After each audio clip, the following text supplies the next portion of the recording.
Hello, hello. Life sucks. Really sucks. That's poor. Where's Alfred Omega? There, that helps a little bit. Alright, well, Sir David the Bard here. Well prepared. What if I open the door and there's nothing to reflect? It's still there. Jesus. Sir David the Bard. I'm here in Light City, Hollywood, and the light man is not here.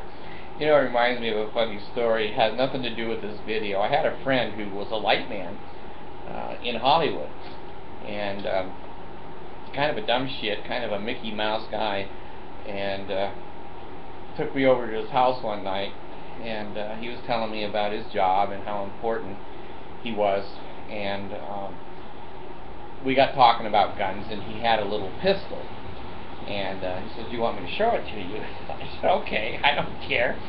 So he gets this, I don't know, 38 caliber little thing, fairly little, and he's fooling around with it, showing it to me and everything. We're in his house, and I'll be damned if he didn't pull the trigger and he shot right through the ceiling of his own house. Well, his mother lived with him, and she comes running down the hall going, "I heard a gunfire," and there's smoke in the room, and you know, "It's okay, Mom, nobody's hurt." I said, I think I'll go now." Now this is part of my story, okay? Today, my little one, Abigail, I got her a job as a courier. And she's not even quite 16 yet. She doesn't have a license, so I ride with her, teaching her to drive and teaching her to pick up items. So she said to me today, "Why do you yell so much?" And it made me think. It really made me think. Why do I yell so much? And it didn't take me long to come to some reason why I yell. When I ask somebody something, or I tell somebody something, the first time it is in a normal tone of voice. I have absolutely no nature to yell. What I'm saying to you right now is about my normal nature of speaking. I'm a little bit louder than most people, but she kept saying and wanted a explanation why I yell when the car comes out, and she almost hit the dog today, and I'm yelling at, "God, do you see the dog?" "No, I didn't see it." The famous thing of teenagers, "I didn't know. I didn't see it." And the sun was in my eyes, God. That's why she killed 23 people. Anyway, I got evaluating myself, which I try to do from time to time, but it's so miserable. I don't like evaluating myself. But anyway, I got thinking, why do I yell?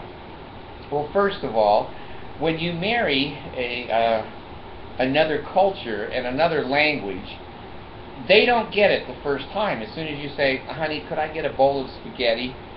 You know, they may come into the room with a dog. No, dog and spaghetti are two different words. What? And pretty soon my voice goes up and up. Now, I'm not going to blame it all on Mercy.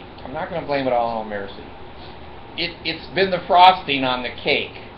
But it started, you know, when I was a teenager, had my own car, I was in high school. I didn't yell. I'm not a yeller. Look, Anna, you can't tell what I'm drinking. You're right, it is Coke and rum. How'd you know? Anyway, in my 20s, when I first got married, and I had little tiny kids, 1, 2, 3-year-olds, I didn't yell at them. But when they get older, and they get to be 5, 6, 7, and now they're doing real damage to the house. God, I can't tell you how much money I've spent with 14 kids with damage to the house. I had, I can't remember which child it was, because I don't want to remember, but I woke up, I think it was Easter morning, and my wife and I just wanted to front door stay in bed a little bit longer, and so we could hear the 4-year-old out in the hallway. She's going to be all right. God damn. An hour later, we'd come out, and the 4-year-old had painted. She got into the paint. We were repainting some things, and right as tall as she was, she went around the whole house painting all my walls. Now, at that particular point, I think I began to yell. I said, "Child, don't paint!" Well, it only goes from bad to worse, and over the years, when you have this many kids, you see the same things. My son Dan has a little girl. She's a cute little thing now. I don't know, she's 12 or something now. And when she was little, Dan would say, you know, "Dad, am I ever going to have anything nice?" Because she was teething on his nice living room table. And I said, "No, you won't." My experience is, you won't until all the kids are gone and out of the house. And so, as those years go on, you begin to realize, number one, the kids don't listen. Number two, the kids are dumb as a rock. They can't figure most of life out without you explaining it to them. And when you do, they say you're a liar. So they go out and do it anyway, and then you suffer the consequences. Well, I do remember, and I put this in another video somewhere way back, I would say to my kids, don't leave your bikes on the front lawn. We owned a daycare center, and the mothers would come in and have to step over the bikes to get to the front door, and then carry a baby out and fall down. And I told them, don't park your bikes and throw them on the ground there in front of the door. I came home from work one day, there was like 3 or 4 bikes right there in front. So the bard goes, "Homie, don't roll this way. I'm not going to get a lawsuit." So I took my car up on the lawn, and I ran over all the bikes. The wheels were all bent. The handlebars were all bent. And I just parked in the driveway and went in the house. And pretty soon one of the kids comes in and goes, Dad, my bike is all bent." And I go, "Oh, really? Did you have it put away in the garage?" "No, it was on the lawn." I go, "Well, what do you expect?" So that's when I started to yell more and more at those ages and those stages. As the kids get more and more into 9, 10, 11, and 12, pretty soon they're getting to the point where they can really do a lot of damage. I've got my co-host here, Allison. She's sitting here in the chair. And I love incense. I light incense all the time. And a year or so ago, when she was 10, I come into the house and I smell incense, and I'm not here. I'm not here. There's no one in the house to light incense. But Allison, I came to my room and the door was locked. Oh, geez, I'm not in there. Who locked the door? So I pound on the door and Allison goes, "Yes." So she's in my room. I'm not yelling yet. And I have her open the door, and I smell a really strong incense in the room. And I said, "Are you burning incense?" "Oh, no, I'm not burning it." But I can smell it, you know. And so pretty soon I look over and the wastebasket's on fire. I go, "Geez." She'd thrown the incense into the wastebasket. It was still lit.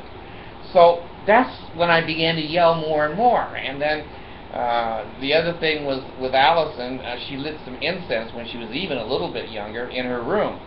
And the carpet was on fire. I go, "Geez." And I began to yell. It wasn't on fire. Okay, it wasn't on, it was smoldering. Yeah. Okay, it was smoldering. Get it right. Okay, I'll get it right. I'll get it right, little bard. Anyway, I remember my son that I've disowned, Adam. I remember I got a call from McDonald's, several calls from McDonald's. He stole like a rat. He stole all the time. Pretty soon I go in his room and he's got his stereo and a TV and shit that he didn't have money for. So I had to go to McDonald's with him and apologize, and he had to make restitution back to them. And I was yelling. I was yelling. And the same damn stupid kid, like 2 o'clock in the morning, he was working at McDonald's and was driving home, and I get a call from the Lenox Police Department. They're in Massachusetts. They say, "I think you better come." I go, "Jesus, what's he done now?" I showed up, middle of the night, 90 miles an hour he was going in a residential zone, lost control of the car, snapped off a telephone pole, and nearly cut the car in half. And he had my other son in the car. Well, that made me yell a little bit. I began to yell. And then I have my son Stephen, the drug addict. He wouldn't graduate from high school. He got a GED a couple of years later. And I would yell at him all the time, "You can't smoke pot in my house. They're going to come and scrape us all up until they figure out who's actually doing it." I had little kids in the house. Stephen would just be upstairs, and the house would smell like pot all the time. So I had to yell, and finally I kicked Stephen out of the house. And then I got a call again from the Lenox Police Department. They said, "Steve's been arrested." Oh shit, what did he do now? So I had to go down and stand in for him in court as the father. And the prosecutor said, "Well, he's here because, Your Honor, when I was on the road, on a dirt road, he was going too fast, and there were horses in front of him, and he just drove through between two horses." Scared everybody to death, scared the horses. I don't know if the people fell off. I didn't want any more details. I was starting to yell right at that particular point. And then the cop said, "Well, you know, I thought it might have been an accident, so I didn't do anything." But I stopped him and talked to him. But when he left, he spun his wheels, and the gravel went all over my car and all over my windshield. And I'm yelling again, "Steven!" Well, the other one, Adam, I got a call from, again, the Lenox Police Department. They knew our family. And they said, "Your son Adam's been arrested." I said, "For what?" He said, discharge of a firearm in a residential area, reckless endangerment. So I go to the police department. I have to talk to him again. I'm yelling again. And Mr. Stupid, my son, he got all his genetics from his mother, believe me, was shooting in the backyard in a residential area into a tree with a .357 Magnum. He should have gone to jail, but I bailed his ass out again. So it's been child after child after child. My son Aaron, God, we left him one night, and I was babysitting, and I was negligent. I didn't stay awake. And he went in the bedroom of another child, and Aaron's autistic, and he pulls his weenie out, and he's waving it at this little kid. And they caught him. The parents came home and caught my son in there waving his weenie. So I had to yell. I had to yell. And, of course, getting kids to drive. I have to yell a lot. "Stop! Watch out! God! Jesus, take the wheel!" I've turned into a yeller because of the stupidity of the people I'm surrounded by. So here's what I'm saying. If you're a yeller and a screamer, that doesn't reflect upon you. We can look at your family and see the idiots that you live with that make you yell. If you're quiet and you're sweet and you're serene, then go fuck you. They're not going to listen. They're not going to do it. They won't clean their room. They won't pick stuff up. They won't slow down. You've got to yell. So a yeller is not born a yeller. A yeller is made. And his family and his little kids running out in front of traffic. You have to scream, watch out, get out of the road. Teenagers, and they're driving. The middle-aged kids with their craziness and building stuff and tearing your house apart. So anyway, remember what the Bard says. A yeller and a screamer is not born. It's not genetic. It is made.